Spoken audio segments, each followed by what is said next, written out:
Hello everyone, welcome. My name is Phoenix and this is the Consumer's Guide to Filmmaking. Gladiator 2, 2024, Ridley Scott. 16 years after the death of Maximus Decimus Meridius, that is a fun name to say, Lucius Verus Aurelius lives in Africa with his wife under the assumed name of Anno. However, when the armies of Rome seek to claim territory, Lucius and his wife are thrust into action. When Rome conquers his home and General Acacius kills his wife, Lucius is taken prisoner and forced into the gladiatorial arena under the watchful eye of Macrinus. Offered the chance to slay Acacius, Lucius goes to Rome to fight in the Colosseum. But little does Lucius know, scheming and machinations led by his mother and Acacius to kill Emperors Geta and Caracalla are underway. Caught in between revenge and his duty to uphold his grandfather's legacy, Lucius must find a way forward to survive what comes next.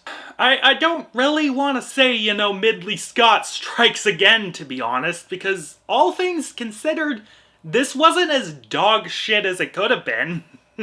It was an amusing follow-up to Ridley Scott's classic film. Ridley Scott, to this day, is still a very capable director. Gladiator 2 is a nice looking film, and there are moments that are really stylish and interesting.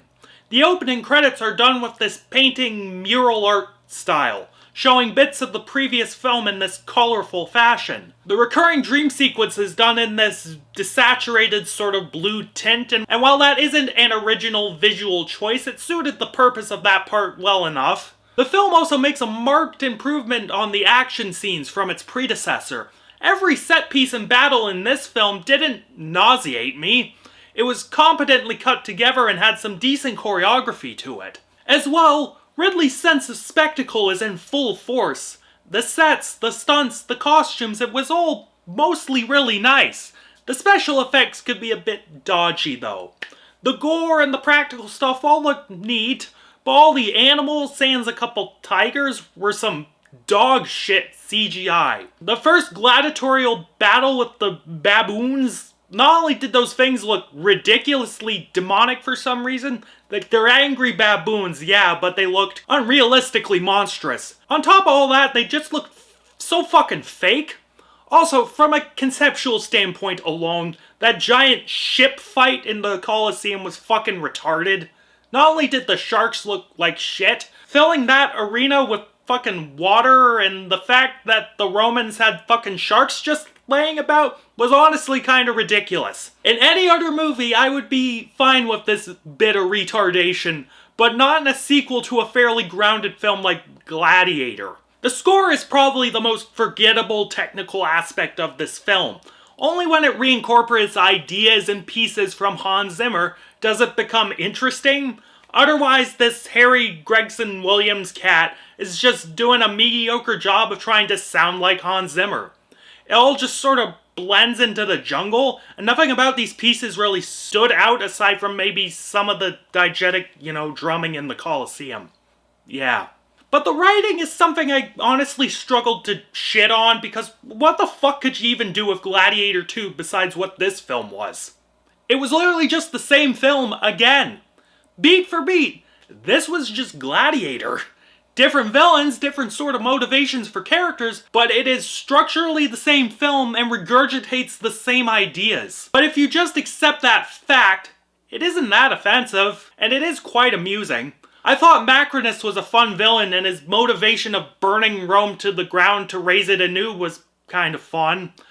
Lucius was a fine enough protagonist, and the ending of him uniting Rome to rebuild the Pax Romana was a fine way to wrap this saga up, even if it was historically inaccurate and really corny. In the role of Lucius Verus Aurelius, the Roman names are really fun, I gotta say, we have Paul Mescal. A very talented actor, Paul definitely channeled his inner Maximus Decimus Meridius. It's just too much fun. Come on. For this role, he channeled his inner Russell Crowe, and he was commanding and powerful in his screen presence. As well, he got pretty yoked for this role, so good for him. As Macrinus, we have Denzel Washington. And let me tell you, this man was positively zesty in this role.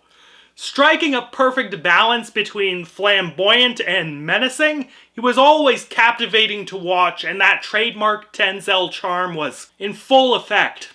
Like, yeah, Joseph Quinn and Fred Heckinger were fun as the crazy, cartoonish psycho emperors. Yeah, fun. But there was so much more meat to Denzel and his character and his performance.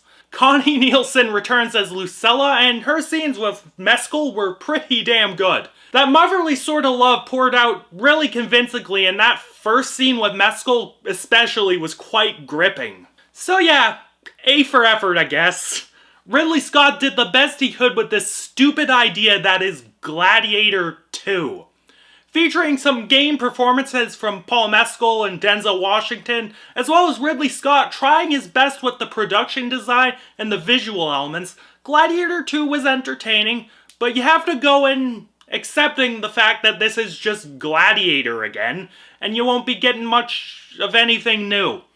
If you want to see a big action spectacle in the theater, you could do a hell of a lot worse than Gladiator 2.